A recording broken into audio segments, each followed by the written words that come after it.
राष्ट्रीय स्वयंसेवक संघाने भगवा ध्वज हा गुरु म्हणून स्वीकारला आहे। भगवा ध्वज हा प्रभू श्रीराम, श्रीकृष्ण आणि छत्रपती शिवरायांचाही होता। मात्र उद्धव ठाकरे यांना भगवा ध्वज हा फडकं वाटू लागला आहे। सध्या त्यांच्या विचारांवरती हिरवं सावट तयार झालं आहे। त्यांना भगवं पाहवत नसून काही काळानंतर शिवसेनेचा ध्वजही फडकं वाटू लागेल, अशी खरमरीत टीका उपमुख्यमंत्री देवेंद्र फडणवीस यांनी केली आहे। उपमुख्यमंत्री देवेंद्र फडणवीस यांच्या प्रमुख उपस्थितीमध्ये ठाण्यात महायुतीचा कार्यकर्ता मेळावा संपन्न झाला, त्यावेळी ते बोलत होते। यावेळी व्यासपीठावरती भाजपाचे आमदार संजय केळकर, खासदार प्रताप पाटील चिखलीकर, माजी खासदार विनय सहस्त्रबुद्धे, आमदार निरंजन डावकरे, महायुतीचे उमेदवार नरेश मुस्के, माजी आमदार रवींद्र फाटक, भाजपाचे ठाणे लोकसभा प्रभारी अधिकारी जयप्रकाश ठाकूर, जिल्हाध्यक्ष संजय वागुले, राष्ट्रवादी काँग्रेसचे शहराध्यक्ष आनंद परांजपे, मनसेचे अभिजित पानसे, आरपीआयचे भास्कर वाघमारे इत्यादींसह मान्यवर व्यासपीठावरती उपस्थित होते।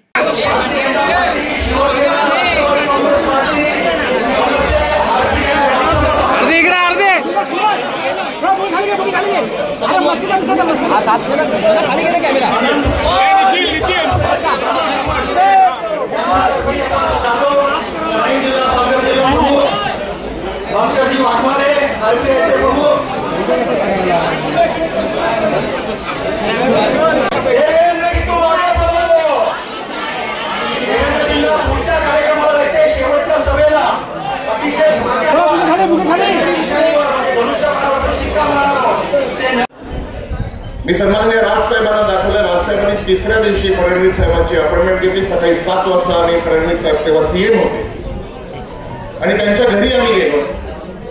त्यांना मी ते समजून सांगितलं माझ्या फेसबुकवर किंवा कुठेतरी। ऑलरेडी आपली गाडी जी आहे ती टॉप गिअरला आहे। आज सकाळपासूनच महायुतीच्या युवा शक्तीचं म्हणजे युवा मोर्चा माझा प्रचार करत आहात। मी काही भाषण करणार नाही, मी आपणास एक विनंती करण्यासाठी या ठिकाणी उभा आहे। देवेंद्रजींना भिवंडी येथे सुद्धा पुढील मेळाव्याकरता जायचंय, त्यामुळे माझी सर्व कार्यकर्त्यांना एक विनंती आहे की माझं नाव जाहीर झाल्यापासून आपण दिवस रात्र मेहनत घेत आहात। आपण गाळलेला घाम, आपण आटवलेलं रक्त याचा एकही थेंब वाया जाणार नाही याची मी खात्री देतो। केला 3 ते 5च्या मध्ये 6% त्या ठिकाणी मायावतींचे लोक अधिक आले आणि त्यामुळे 1.5% मतं मायावतींना सपापेक्षा जास्त मिळाली, पण त्या 1.5%मुळे 100 जागा त्यांना जास्त मिळाल्या आणि मायावती त्या ठिकाणी मुख्यमंत्री झाल्या। हे सांगण्याचा उद्देश काय आहे? शेवटच्या दिवशी देखील काय होऊ शकतं त्याचा हा नमुना आहे। आपल्या सगळ्यांची सवय आहे की सकाळी आपण सगळे खूप तावात असतो आणि दुपारनंतर नाश्ता आला, जेवण झालं किंवा सगळे बूथवर बसलेले असतात, शांतपणे बसलेले असतात, गप्पा मारत बसलेले असतात, 2-4 लोक काम करतो असं दाखवत असतात कम्प्युटरवर वगैरे आणि एकमेकांशीच बोलत असतात आणि मग शेवटी 5 वाजले की मग परत सगळ्यांना तावदारी राहिला हा राहिला।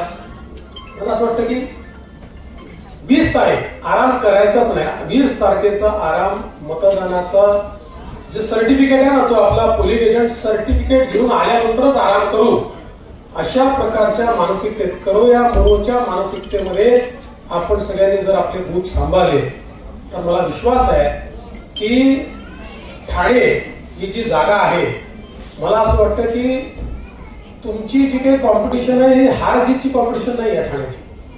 तुमची कॉम्पिटिशन महाराष्ट्रातल्या महायुतीच्या त्या जागांमध्ये आहे की ज्या जागा म्हणतात आम्ही सर्वाधिक मतांनी निवडतो, त्या जागांची तुमची कॉम्पिटिशन आहे। त्यामुळे तुम्ही आता मी असं म्हटल्यानंतर घरी बसू नका। ते आता काय देवेंद्रजींनी सांगितलं आपण निवडून येणारच आहोत, आपली कॉम्पिटिशन जिंकण्याचीच आहे, त्यामुळे आता नाही केलं तरी चालतं असं करू नका। तर पूर्ण ताकदीने कुठल्याही निवडणुकीमध्ये मी नेहमी सांगतो की माझ्या जीवनातली अंतिम निवडणूक आहे अशा पद्धतीनं काम करायचं असतं। त्यामुळे पूर्ण ताकद जर आपण सगळ्यांनी लावली तर मला विश्वास आहे 4 टप्प्याच्या निवडणुका करून मी या ठिकाणी आलोय, महाराष्ट्रात फिरून मी आलोय। कोणाचा नरेटिव्ह काही असू द्या, कोणी काही बोलू द्या, जनतेने मनातनं हे ठरवलं आहे की मोदीजींना आणि महायुतीला मतदान करणार। आज मला कोणतरी सांगितलं की आज शरद पवार साहेब उद्धवजी यांची प्रेस कॉन्फरन्स झाली आणि उद्धवजींनी सांगितलं आमच्या 48 जागा येतील. मला एका पत्रकाराने विचारलं, म्हणाले उद्धवजी म्हणाले आमच्या 48 जागा येतील.